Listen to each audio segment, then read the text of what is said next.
There he is. Wait, wait. This looks like a new location. Not bad. How are you doing? This is a Airbnb. Boston. All right. Say water for me real quick.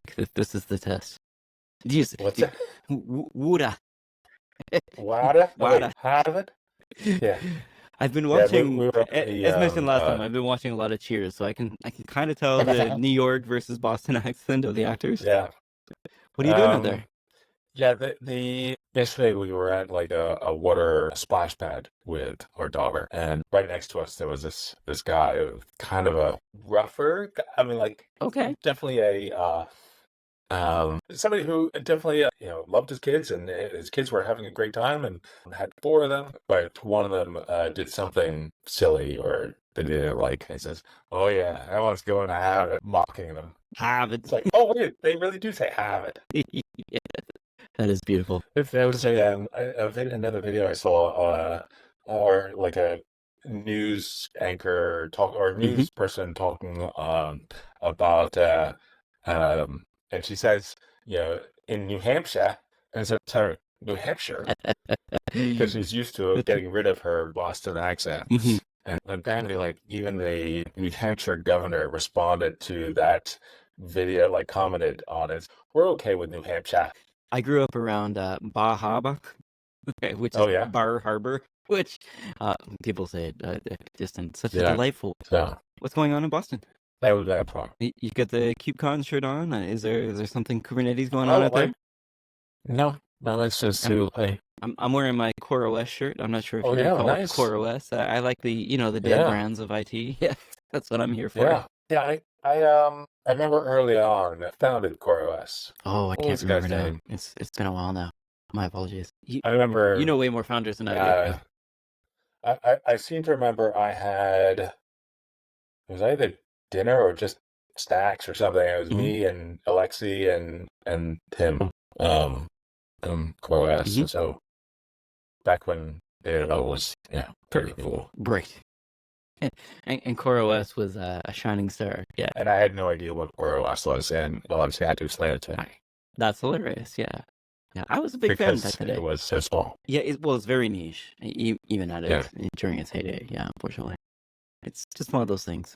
I'm not a microkernel kind of evangelist or anything like that. But yeah, having the smaller container images is definitely interesting to me. Yeah. Oh yeah, it was huge. That was long before the key ended out. Yeah. And we're tiny. Yeah. And when we were talking. So what's happening? So what's up? Yeah, where are you? What's happening in Boston? I'm at home. I'm still trying to figure out we just came for magical man of mystery. What's going on out there? Yeah. One of Tony's friends' birthday party. Gotcha. And so we came here for that. Gotcha. That was Stella's birthday yesterday. Amazing. Now, when you're in Boston, have you ever gone to Harvard or any of these cool schools that are around there? I hear the campuses are pretty nice. I mean, I had a guest lecture I did yesterday at Harvard. No. I mean, that's kind of what I was thinking. I'm not going to lie. Is it perhaps somebody inviting you there to talk or something like that? No. No. I mean, we drove past Harvard many times because, like, where we are, which is Union Square, we went kayaking on a few days ago, and then the kind of water splash pad was basically both of those were over by the Harvard Business School, and so to go from where we are to where that is, the middle point is the main campus for Harvard. That's cool. So we keep passing by Harvard over and over and over again. That's awesome. I feel like it's a good place for networking or something like that, at least, right? There's got to be some event that you could go in and talk about a llama for. I'm sure there would be a good meetup at some point, but I guess I missed out on. I didn't even think of that. YouTube celebrity technovangelist will be here talking about a llama. Yeah. That would have a good thing to take it. There's been a few nights where I could have done that. So what's going on in your world? Anything? I think I was more conscious of that when I was actually working for somebody. That's fair. That is fair. So what's going on in your world? Anything else new that we should know about? Not too much. I don't think so. Not too much. Now, we were talking about before the show and maybe a little bit last week about that developer survey that came out from StackOverflow. Yeah. Did you end up reading more of that? Or? I did. I flipped through a lot of it and spent a bit of time on it. Excellent. And I guess the question is anything different this year than, because we did discuss it Um, last year, and like a lot of this seemed the same to me. Some of the languages that were popular last year are maybe not on the chart or further down, that kind of thing, but otherwise it seemed kind of samey. I don't know. There's a bit about yeah, the unhappiness that we talked about last time, but it's hard to say. There's AI tools in here that I I thought was think a little bit different. there were all sorts of weird things in it. Right.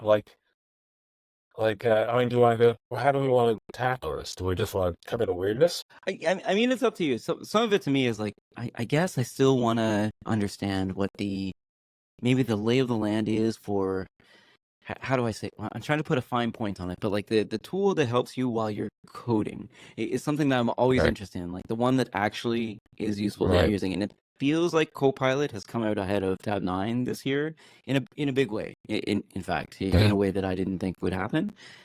So that was interesting to me, mostly because I feel like Tab 9 has a good maybe like UI or UX, like the way that you use Tab 9 within Visual Studio Code is different than you would Copilot. So for me, I thought that was kind of interesting that Right. Copilot would be coming out ahead, because that means the tool's got to be giving you better answers than the other. Or is it because people don't know about Tab 9? And again, this is just because I did a webinar with Tab 9, so I know a little bit about it, but I wonder if Uh-huh. people are even aware of it, you know what I mean? Which, I mean, this Right. survey tells me that maybe not as much as I expected, I guess is one of them. So that stuck out to me, but I guess it really depends like what your interest is. I'm always interested in the languages. That's always like, where is Crystal on the list, that kind of thing. Like the up and coming kind of languages, where are they? Is Kotlin finally a thing? Like that kind of stuff is always of interest to me. What about yourself? Like I think we started with so like the what does it go with? It's technology, I mean, one of methodology, the countries. question that Yep. I think one of the questions, most important questions, or a I'll few put of it the in the most chat too. important Yep. questions, are the questions that they're not able to, We like, talking fix here, or where were we going? well, I mean, the people they're asking are people that would have responded to a Stack Overflow email, and not people who find Overflow to be irrelevant. And so I would imagine that the number of people in that second group is probably growing. Doesn't matter how many. I mean, if it's the same number of people that answered this year versus, I don't know if it is. I think it's more. That Yeah. more people answered this Yeah. time. Yeah. In fact, it I seemed mean, like more people who but weren't. it's probably still a small percentage of overall people in Yes. the role. Yes, definitely. And Um, there seem to be more people this year who weren't Stack Overflow users than in previous years. Kind of stuck out to me. So the I percentage of respondents who actively use Stack Overflow was smaller, I guess is what I'm saying. So right, imagine you've got an account, you haven't used it in the last year, but you get the email and you decide to do the survey. I right, guess is what I'm thinking. yeah, yeah. I mean, one of the questions I would have liked to say, like what we mentioned, or what we talked about a little bit before, was there was some stuff about AI, and do you trust it or not, or Right. do you work with AI tools? And then there was like, yeah, do you trust the answer that you get back? Which is kind of ambiguous on its own. It leaves a lot that's not. It makes some assumptions just by in the question. But I wouldn't say I trust the answer that an AI gives me, the first answer, but I do after a conversation. I begin to trust it Right. more as we get to an actual answer. Right. So one shot But that versus first answer, multi-shot, I or something like that? trust. With that, It's like one shot versus multi-shot or something, oh yeah, or zero yeah. shot. But I would say I trust the first answer far more than the first search result from Stack Overflow. And there's no conversation to be had. I just have to go through a whole bunch of examples, cut out all the cruft of bad answers to Right. come up with. And there's not a good way of doing it. So, Right. but that's This is the problem my we're at now, right? Like Google opinion. search results, Yeah. even just starting there, which may include Stack Overflow, to me are useless. Page 2 Yeah. generally is where I'm finding answers now. Page 1 is Yeah. full of ads. I mean, we'll get that out of the way. Half of page 1, like Yep. below the fold, is not ads. Yep. And then I'm in page 2. In Stack Overflow, same sort of thing. Like the most upvoted Yeah. response is often not the one I want, and I'll get like Right. the answer that I need in one of those collapsed comments under the first, because it's a lot of Yeah. clicks, I guess is what I'm getting at. The question is, would I rather type one sentence, press enter, and type another and press enter, or Right. scroll through a page kind of looking for an answer that fits? Which is, I mean, Yeah. it might depend on the person, but this feels like we're in that like post 2022 internet era now where it feels like there's no good place to go for an answer where you like ask the question and get the answer back at this point in time, unless you Right. ask it like really well for a zero shot answer and it's in the corpus of what it's been trained on, like maybe. But yeah, I totally agree with you. But there were definitely some interesting things. I mean, like earlier on, I thought like early on when learning to code. Well, first off, there was like a section about learning to code, and then it has like three possible ways of looking at the information. One, all respondents. Right. One, and then the other one was the ones who are learning to code. Wait, so the question is about learning to code, Right. but then there's a subset that are actually learning to code, which I will seemed say weird. that's quite confusing. So I think learning to code versus what? Versus learning to code. The people learning to code who aren't learning to code. Yeah, I wonder what that Venn Yeah. diagram looks like. I'm having a hard time visualizing Yeah. it. The by age part, I It's think, is pretty interesting. So if there's somebody who's Yep. like 65 years or older learning to code, and like I'm gonna say books are more popular, are they? Yes, in fact, books are more popular the older you get. Okay, all right. yeah, and books and physical media definitely grows As the age as they get increases. to 35, then 45, then 55, then 65. Yeah. Yeah, and I'm part of the 35 to 44. Unfortunately, I would definitely see if there's like an O'Reilly book or a Manning book or a publisher I can trust I could read from. But I don't know, like, is that going to be the case going forward? I'm not sure. O'Reilly's been interesting with their books as well. Like, I like physical books, I guess, Yeah. and I don't know. Yeah, I haven't relied on physical books for learning any technology in a long time. Yeah, and I haven't picked up like a learning a new programming language book, which is what I'd normally buy. Like, Right. even if it's just that small little Python, what is it, pocket references? I like those actually, where it's like Python 2 to Python 3 pocket reference. That's actually handy for me. I will buy this and keep it on my desk kind of thing. I think I've got it like right behind me. But those kind of things are interesting to me, especially because I haven't been like through the ringer of things like C or Rust or maybe even C Sharp, like those kind of languages where you need to think about memory management and allocation. Right. Those I would probably buy like a book on patterns or something like that for. But Yeah. I guess the question is here, like through the other, like if I'm looking through this list, it looks like e-courses or certification seems to grow as well, I think, based on age. Does it? It doesn't, up to a certain point. So there's an inflection point right around 44 years old. Anyone older than that, it looks like it's going down. So they're not too interested in e-courses or certification. Interesting. Yeah. And then the school part Well, I feel like is larger as you're e-courses younger. or certification, I feel like mostly helps people newer in their career who don't have the Right, experience to back it up. right. And then the only thing I noticed for school was the under 18 years old, they're not learning how to code in school. So there's a lot of American respondents, a lot of German respondents, and a lot of Indian responses. I think primarily US based. Yeah, 18% is US based. Yeah. And then Germany, India, and UK, I guess, would come up to about Yeah. 20%, about the same. So we're looking at these 4 countries here who I guess don't teach coding under 18 in school. Maybe. I don't know. We certainly do in Canada, which is why I'm saying that. And I thought they did in the US Right. as well, but maybe that's not Yeah. across the entire country. I mean, it's not universal. I mean, it's not it's that's usually at a point where they have like electives and so they can choose which Right. topic they want to cover. Right. Like high school But I would electives, think right? that the people interested in it will learn it. But maybe not. Maybe they already know it. They figured it out on their own. I mean, in high school, there are certainly some self-taught people who knew, I guess it was Yeah. basic, Visual Basic that I learned back then. Yeah. But that's got to be more prevalent these days than it was before. I do find it very interesting that India is lower than Germany on this list. I got to say, like that was a Yeah. surprise to me. But anyway, just in terms of respondents, I thought that was interesting. But under learning to code, their technical documentation, I thought was also interesting as well. Is that like, so they're talking about online resources are the most popular, and I'm trying to think of like what online resources they're using. Like if I'm going to learn Yeah. to code online, what would I use? Is very interesting to me. Like, is it Stack Overflow? Well, I mean, isn't that what the next question is? Yeah. It shows Yeah. the online resources. Yeah. So you're learning that, like, okay, Stack Overflow's in here. We can ignore Yeah. this for a bit. Number 2. right? So I mean, that's mostly based because this is an email going out to either current or recent Stack Overflow users.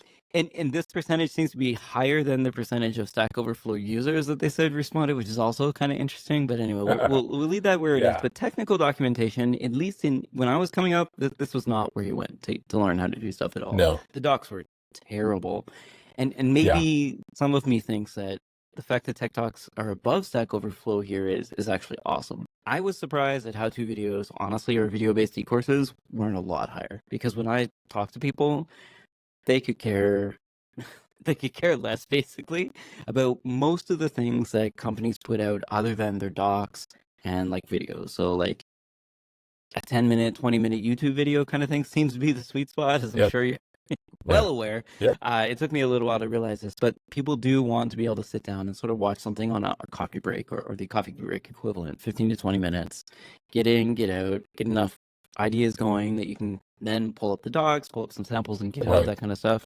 I'm really surprised that there's not something in here that's like, there's games that teach programming, but like, where is what am I trying to say here? Like, where is the playpen kind of stuff that you use? CodePen, I guess. Like, where is that Oh, yeah, yeah, interactive yeah, kind of like? There's a thing on the right, and you're like, what was it? Like CSS Garden was yeah. one back in the day. I guess that I used quite a bit because CSS Oh, was really yeah. hard for me to CSS understand. guard, yeah, But there were HTML5 had one as well. But like, where is that in here? Because there's a lot of Jupyter Notebook kind of stuff out there that I feel yeah, like people are using to learn new Gen AI or right, ML or Pythonic kind of things. And I guess I'm not seeing right, that in here as whatever that would be. Interactive tutorial, maybe? Sorry.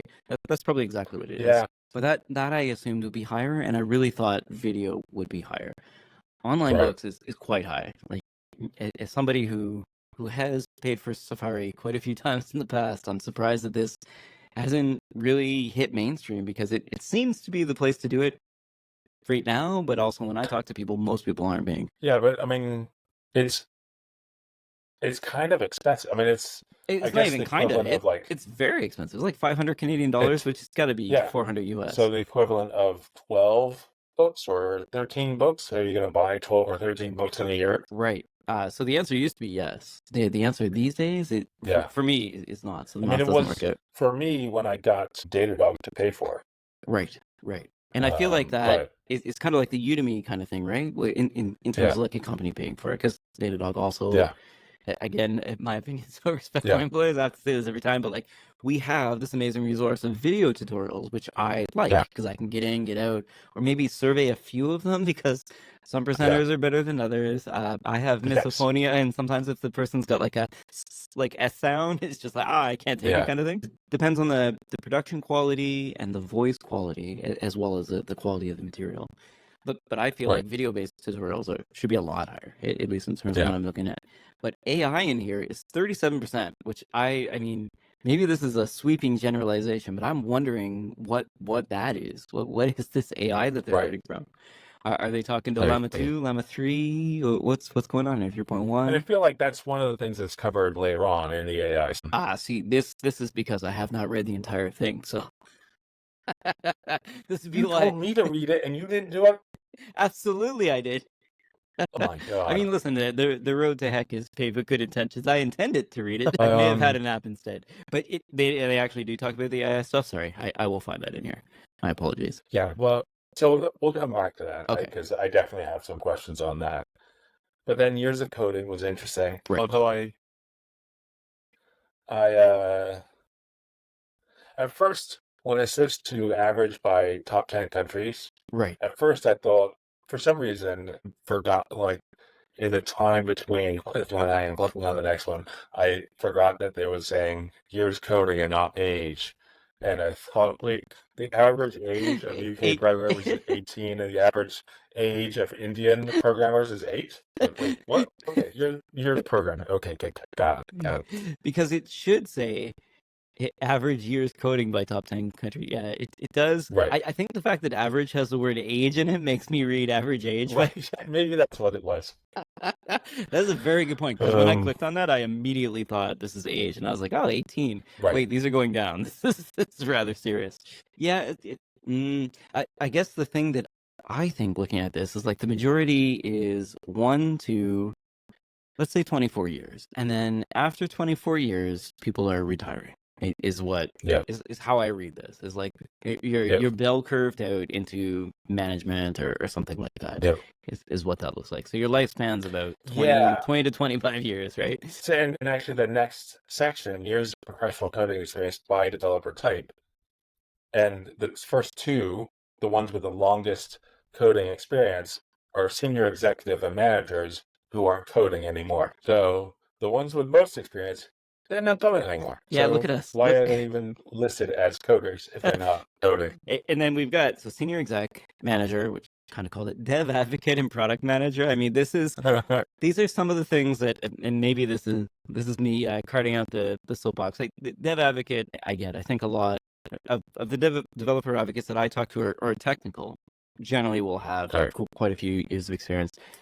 The But other is the product I would managers, say the that good was- product managers, right? Like Yeah. some actual tech shops. Sorry, go ahead. Well, I would say that was more true 5 years ago, and Also in the true. last 5 to 10 years, there's been more of the Like celebrity dev advocate role. / evangelist role that are newer people, Right. that are coming into the role without all of that experience. That I guess when I started in that role, I would have always assumed you needed that breadth of experience in lots of different roles beforehand to Right. be able to take on the role. There are successful or dev advocates, Absolutely. whatever you want to call the role, at Datadog who are newer. Absolutely. And they're doing amazing. Absolutely. And some of that is because, at least for me, I forget what it's like to start out doing, especially if it's something I know. Like getting started with Terraform is something that would be difficult for me to talk about now, Right. but would have been very easy to talk about when I was getting started with Terraform or I don't know, Perl, Python, Ruby, that those kind of things where I like know a little bit, but unfortunately, I wouldn't know where to start if I had to start learning today, which, I mean, that's fair. I mean, I think I've specifically, I can't remember the details of what the presentation was, but I remember how amazed I was at the presentation by one of the advocates I assume she's still at Datadog, Adruna? Is that her name? Yep. Mm-hmm. Yeah. And it was so incredible. I mean, it's like blown away by how great it was. Absolutely.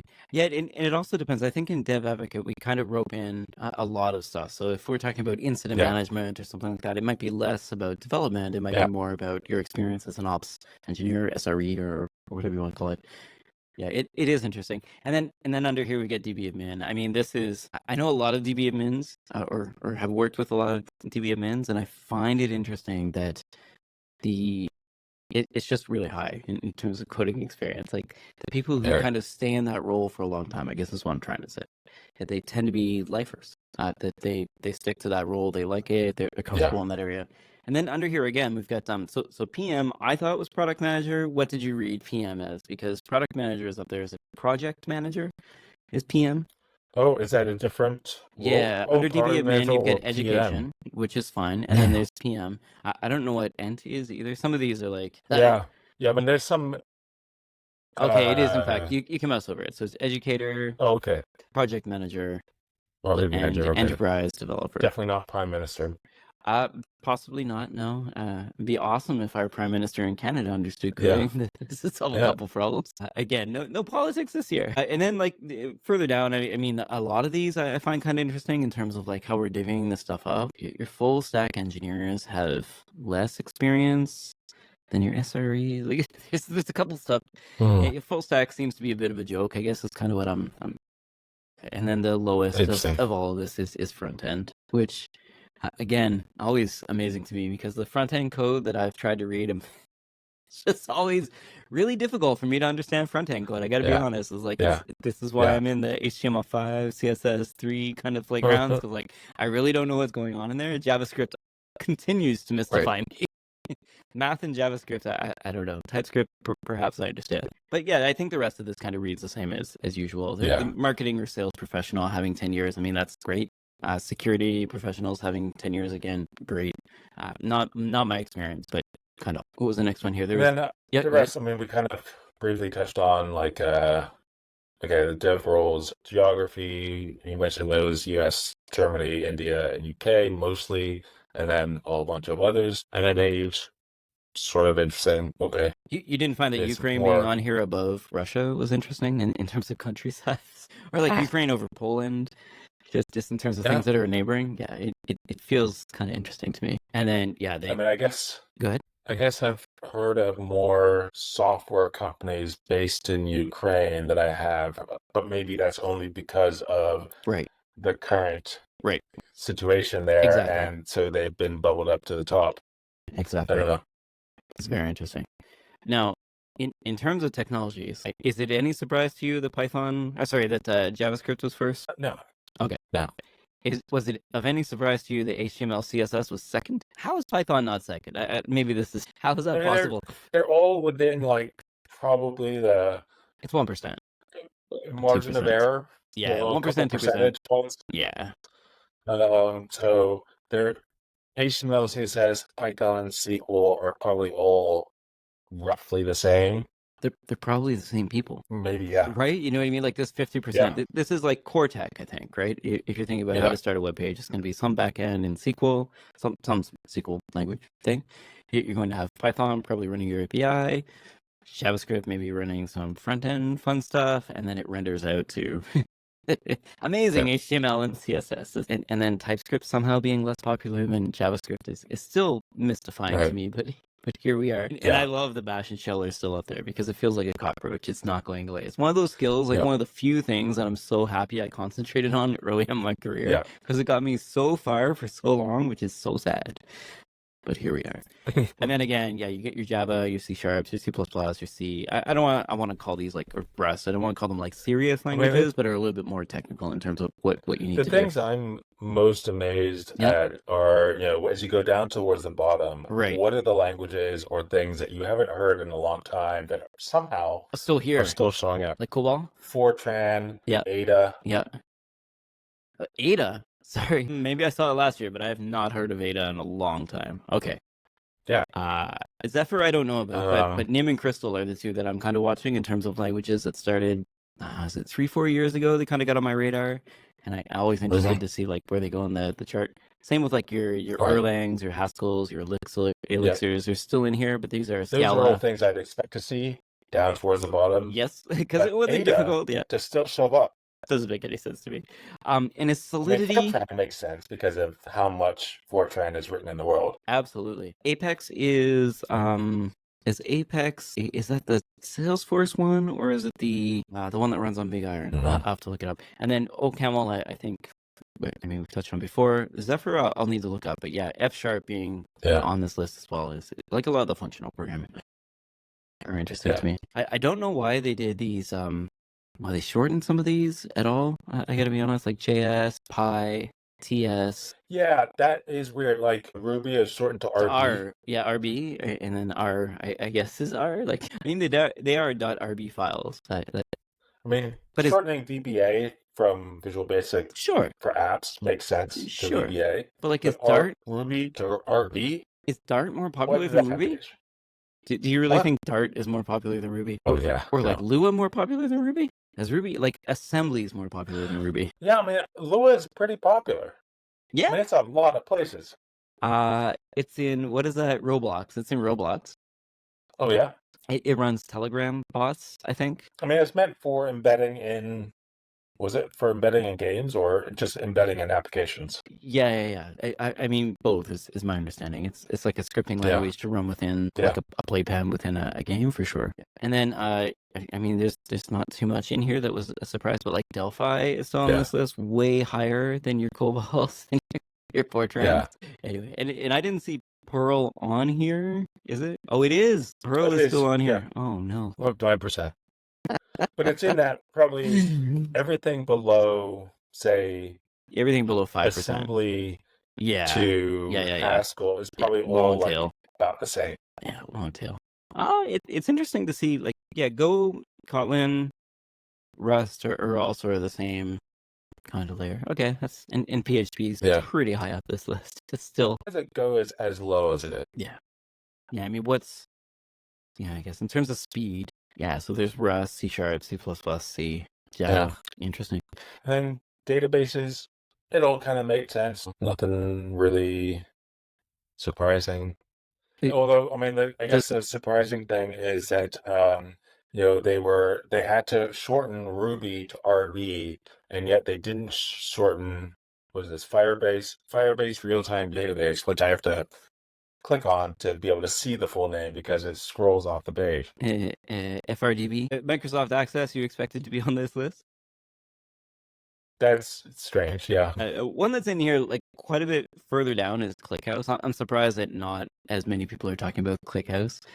It's something that's like Mm. really good at data ingest, basically. And then what was the other one that was further down here? No, I think that was it. Like CoachDB, I don't think a lot of people use, or CockroachDB. Yeah. Yeah, and I mean, we get the Marias and the MySQLs of the world, which are, again, this is like that whole Right. MySQL enterprise licensing thing. So Postgres came out as the 50% winner, which kind of makes sense. And then SQL Server is probably going to be around for a while. I think this sort of reads normally to me. Oracle's still on this list, and I think it's going to be on the list for a long time. Yeah. Too many people have been scammed into buying that and are going to stick with it until the maintenance has expired or whatever. Yeah. Now, in terms of the cloud platforms, I expected AWS to be first. Kind of Sure. expected Azure to be second. I'm surprised it's not that bigger than Google Cloud, just based on like who I talk to. A lot of the multi-cloud people that I talk to are AWS and Azure. Azure for 365 and stuff like that. Maybe I think it's called Entra ID now instead of Azure Active Directory, but the directory services portion kind of makes sense. But also, there's the people who are doing the same on Google Cloud, and I thought that that'd be a lower percentage, but I guess I'm wrong. And Cloudflare being fourth, I think, is a phenomenal win for them. Yeah, I'm shocked that Heroku was still near the top. There's no, speaking of Salesforce, there's no alternative to Heroku still. Isn't that the joke? I mean, it used to be, it was so easy to spin something up, and then it was free for most small users, and now that whole free thing is gone. I don't know. I don't Yeah, use Heroku. I did get a thing about one of my free things turning off, so perhaps that was it. But that was a few years ago, 2 years ago. Yeah. And then Netlify, I kind of expected to be on this list in terms of like the top 10. I was surprised to see Oracle and IBM so far down. And for example, to see stuff like Vultr be higher than Alibaba or IBM, I thought was a big win for Vultr. I'm a Vultr user, full disclosure. I pay them $5 a month, not much. But you can run like any ISO you can give them, you can run. So I run like a BSD type Solaris sort of operating system. Open Indiana is what I'm running up there. But yeah, it's kind of interesting for me to see that higher. So many of these have free plans, and of the free plans, I was really impressed with what you get from Oracle. Right. You get a lot. Yeah. And have a full Kubernetes cluster on Oracle for free. Yeah. And honestly, I was pretty impressed with things like their billing, which like from Oracle, for me to say this is kind of interesting, but like they will tell you, here's your bill for the month. You've been charged nothing, but here is like every minute that you've used. It's like, it's actually awesome. Very easy to read. And I guess that kind of makes sense when you're dealing with Oracle. You want to know what you're paying for, but I thought it was great. There are some things that Oracle has done in their implementation that are awesome. I think IBM's the one that has like, it will spit out Terraform for things that you've manually created, which is phenomenal. And again, there are some things that they do a little bit better than others. I haven't done much in Alibaba Cloud, I gotta be honest, but here we are. But I'm not surprised that IBM is so far down. For a long time, they would have different executives saying, okay, we're killing our cloud platform. Cloud is dead. We're not going to do it anymore. And then another executive would say, no. That executive had it wrong. We are totally doing it. And then another executive would say, well, we're cloud of the business. No. We're still in it. And they couldn't agree. And like people who are actually in charge of the cloud business would say, okay, we're out. They went back and forth. That was, because I think remember we were doing some, at Datadog, I was dealing with some like the integration and then we had to remove it because they were getting out of it. And then we add it back in. And then if we remove it, then add it back in. Sounds about right, unfortunately. Yeah. It feels like for some of these companies that it's further down, it might actually be like a cost center. So I mean, you got to run a data center, and that's not cheap. So depending on the amount of clients that they have, it could actually be that it's costing them money. And then there's, I mean, the next few things like web frameworks and technologies, embedded technologies. there's some things that's like I'm not sure figuring out which category it fits in, whether it's web technologies Right. or there's also tools or other frameworks. It's like, well, how did you arbitrarily decide that this tool goes into Right. this thing or this thing or this thing? Like other tools seem to have some overlap with other frameworks and Who in their right libraries mind or would write RB on Rails? Well, we said it was RB up there. yeah, we got to stick with it. What I thought was interesting in here is like the Dino kind of tools that you hear about and are starting to get a Yeah, little bit more popular.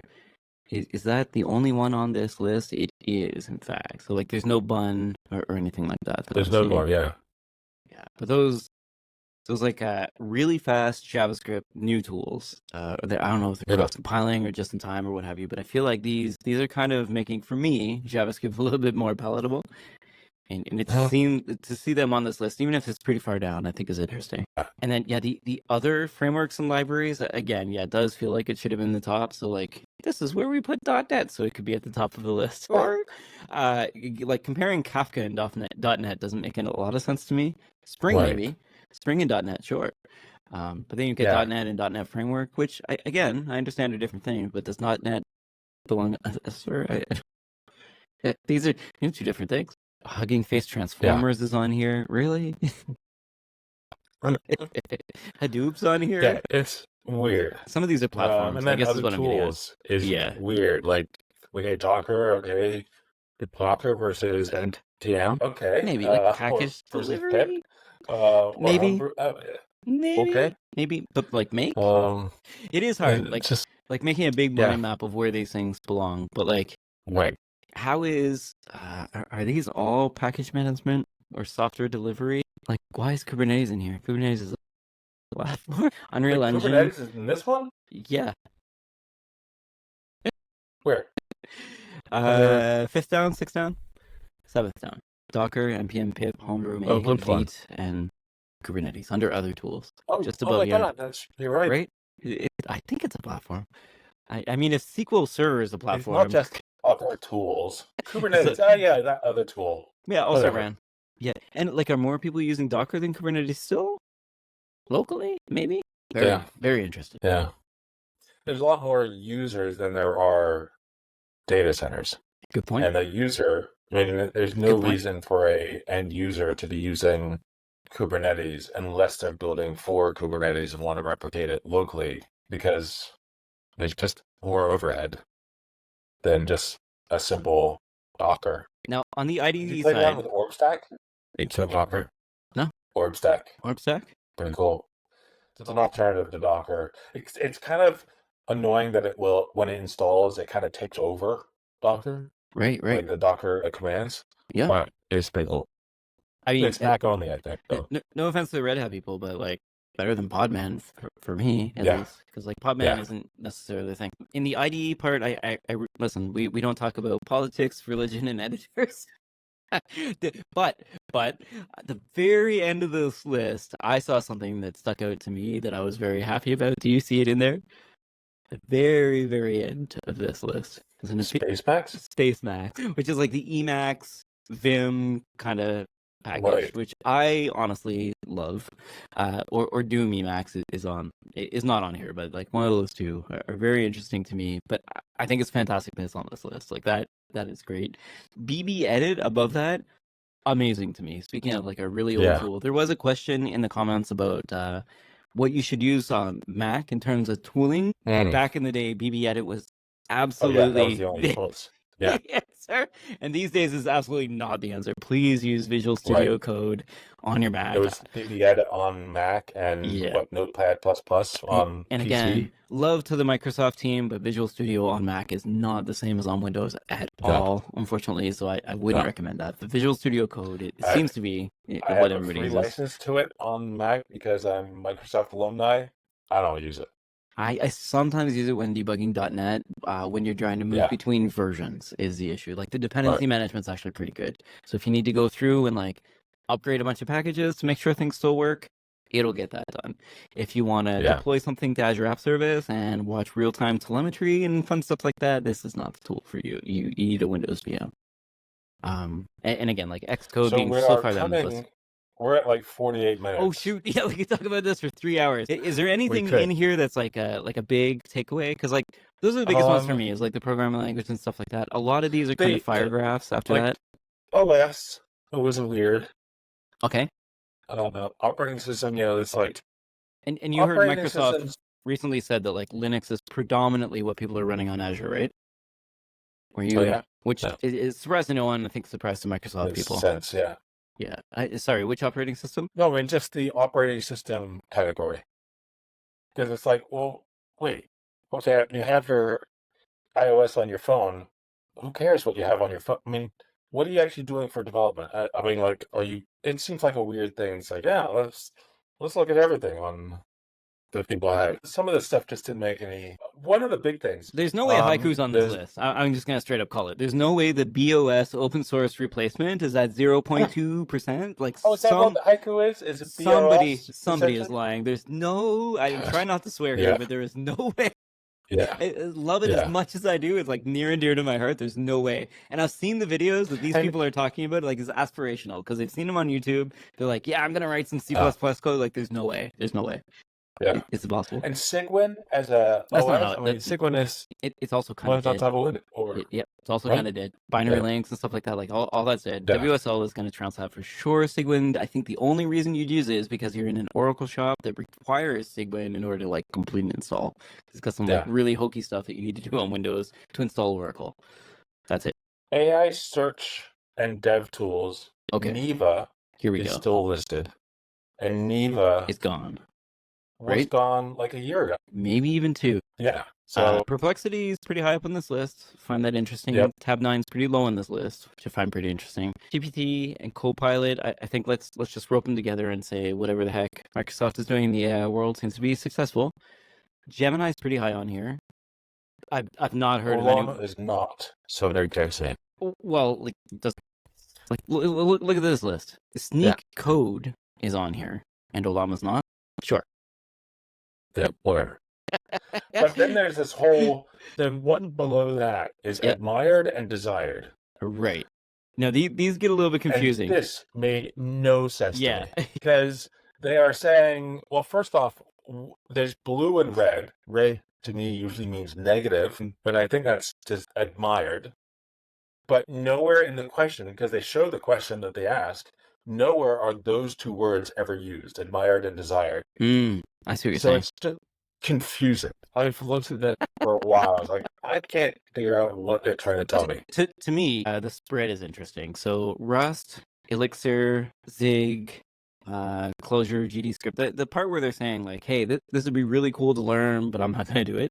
Those ones are cool. And Rust is definitely one of those things where like people like would have admiration for it, but not necessarily want to learn how to learn Rust because, or learn how to code Rust. And honestly, like borrowing is a little bit difficult to get your brain over. So like, totally get it.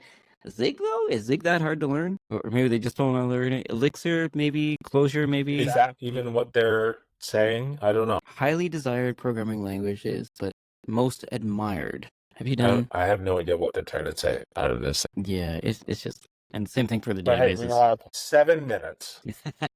I'll make mine really quick. I'm going to recommend a light bulb.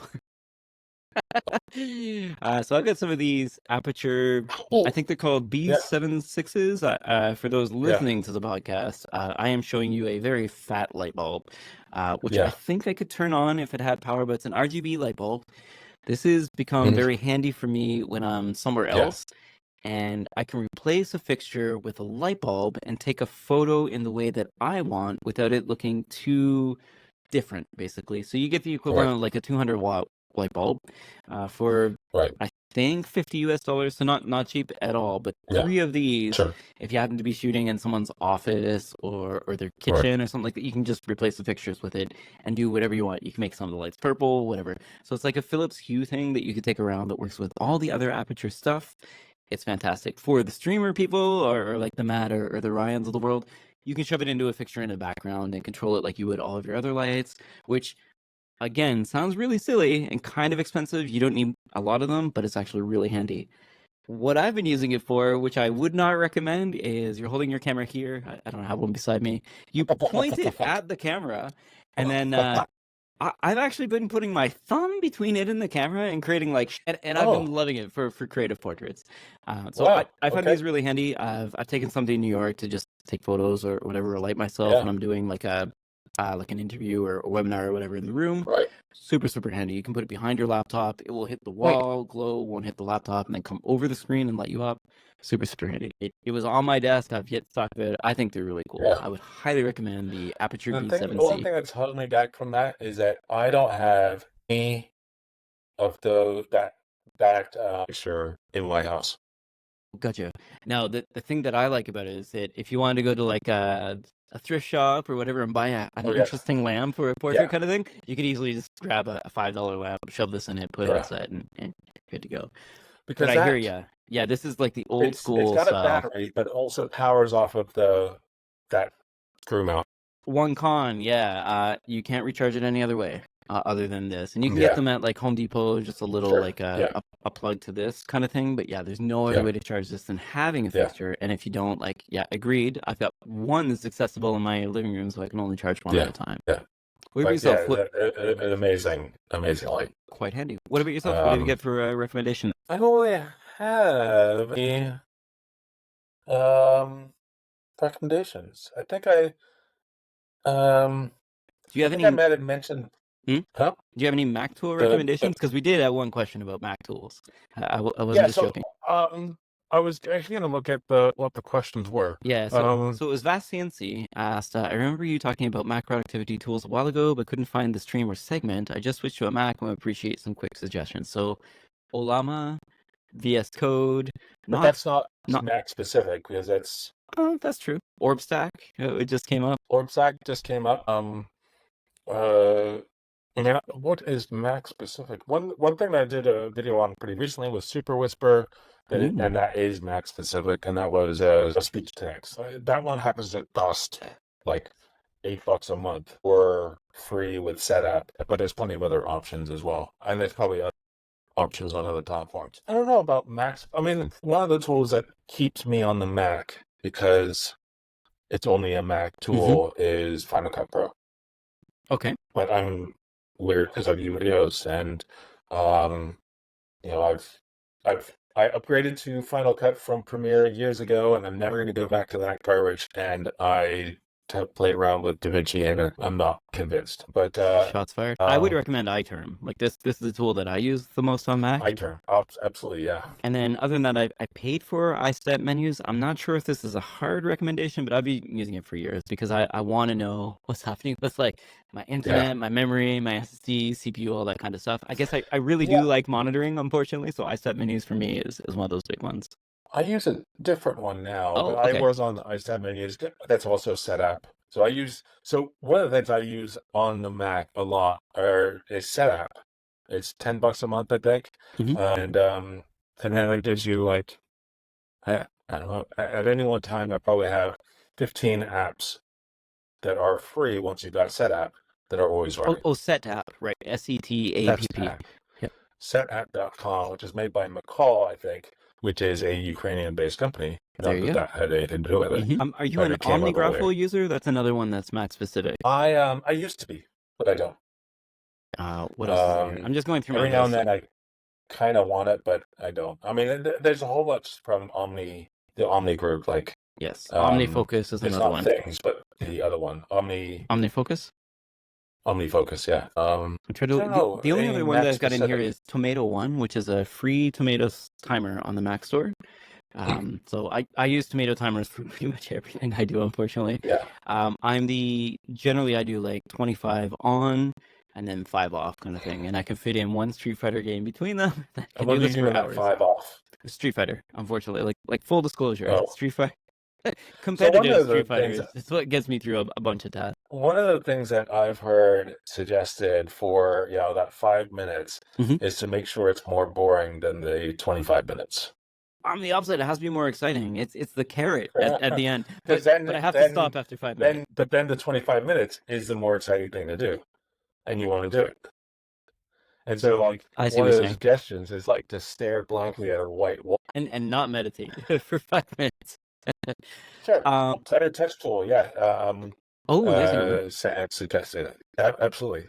Little Snitch. Purple, okay. Little Snitch is a good one.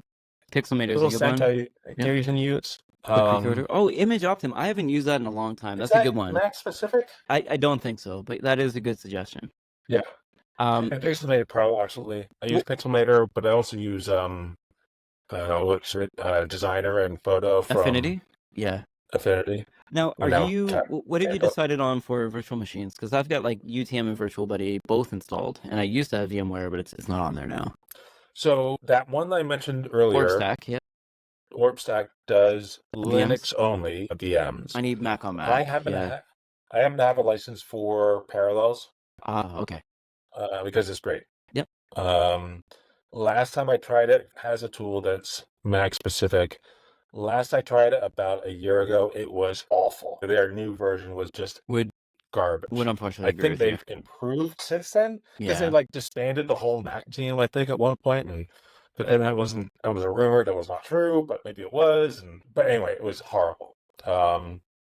It may have improved finally, but No, I used yeah, I it use recently. Parallels. It does not. Well, yeah. And it can't do Mac OS on Mac OS anymore, which is like primarily what I'm trying to do is like write things for Mac automation. Just as someone who used to drink a lot of the Apple Kool-Aid and work for like a repair Yeah. shop, it's still something that's interests me. Is how like automate Mac to get rid of all the settings, that kind of stuff. But yeah, it's not as good. I Well, think Sam gave his recommendations, and a little while back, near the beginning, he asked a question. So I feel like oh, I stuck around for a long time. I better answer the question. Do you folks have any tips on what the community could do better when contributing ERs to a llama?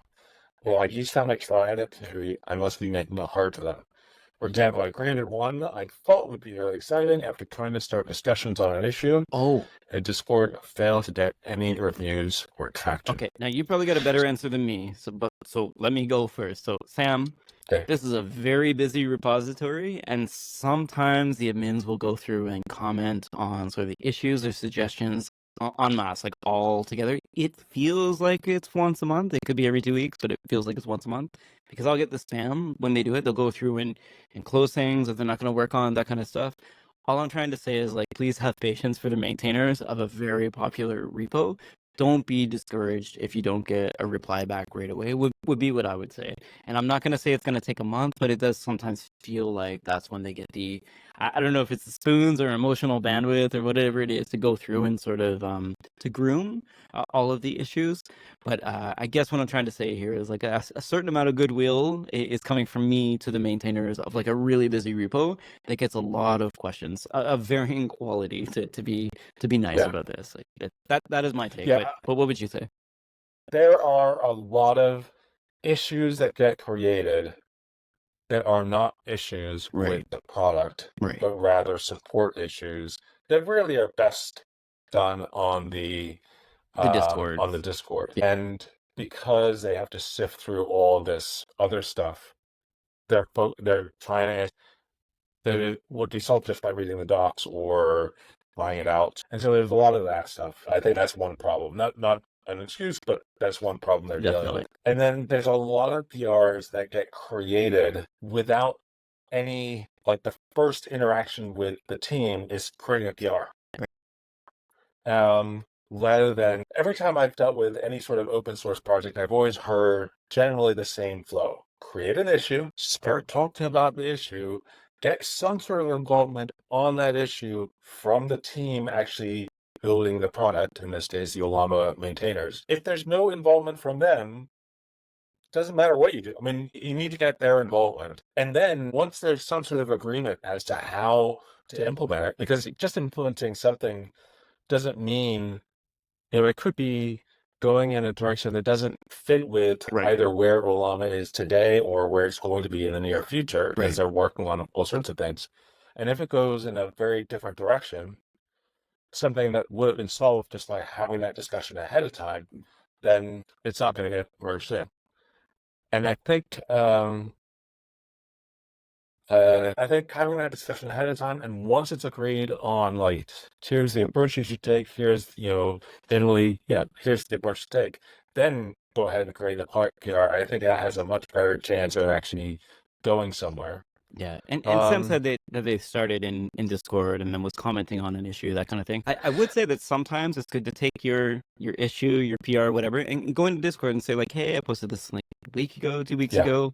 Am I on the right track? Should I delete it or archive it? That kind of thing. Sometimes that could work. And there are lots of people that will approve the PR or issue in Right. GitHub that have nothing to do with the project. Mm-hmm.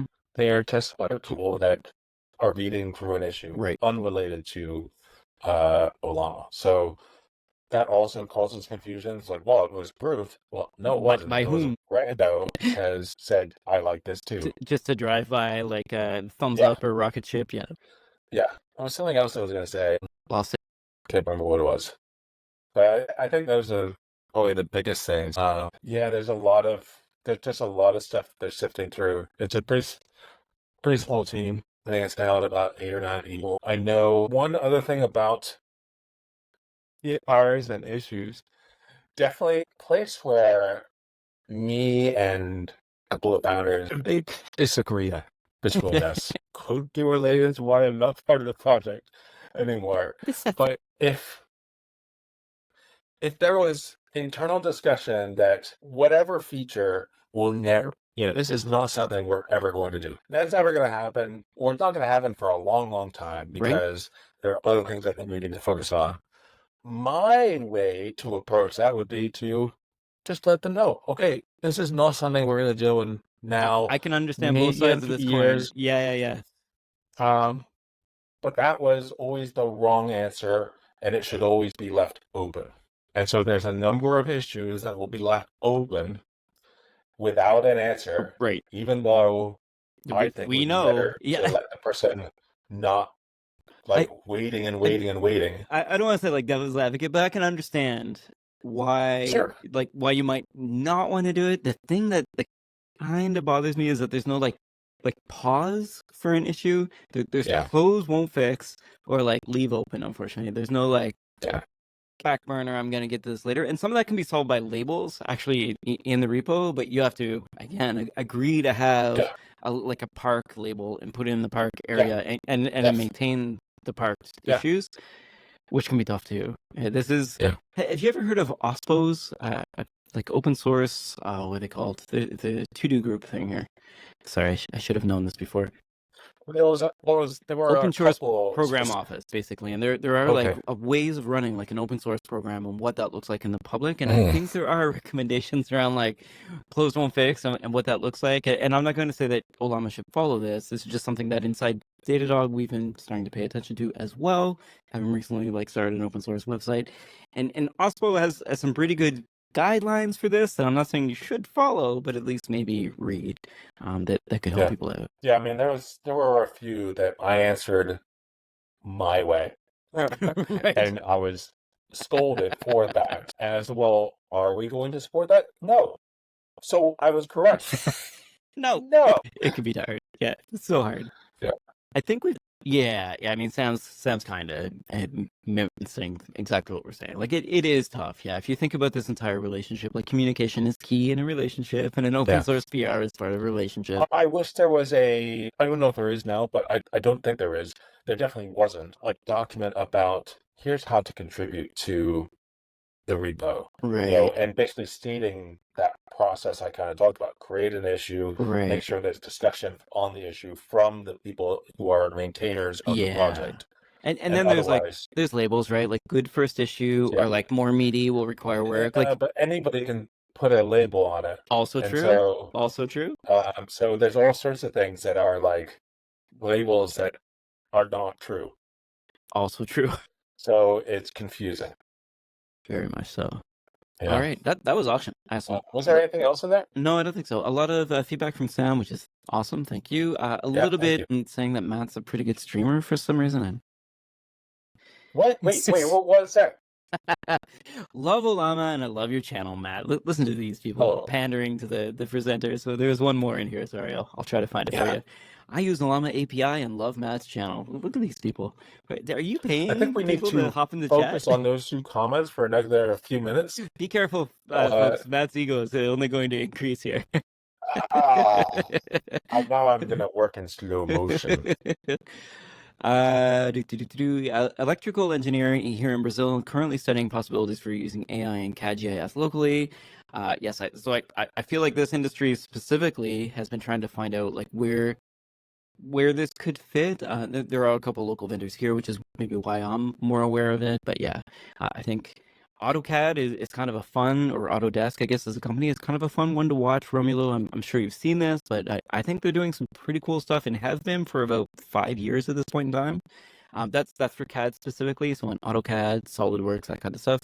And in And GIS, there are certainly some innovations, but I don't want to talk too much about that because I think they might be proprietary. Sorry, go ahead. and I think I mean at the higher end stuff for like specifically around architecture Yeah. and structural engineering, there's Revit, and Revit has all sorts of which Yes. is I think Autodesk, but it's like crazy expensive. I mean, my wife had to use it as she was an architect at a major firm, and that has all sorts of plug. I don't know if I assume they've gone into the AI stuff as well of that. And I'm specifically thinking of for the chat, Esri, ESRI Canada is the one that I kind of follow just because they're deep into the GIS space. But if there are others, I mean, definitely share with the channel and we can watch them Yeah. too. But I do find this space pretty interesting.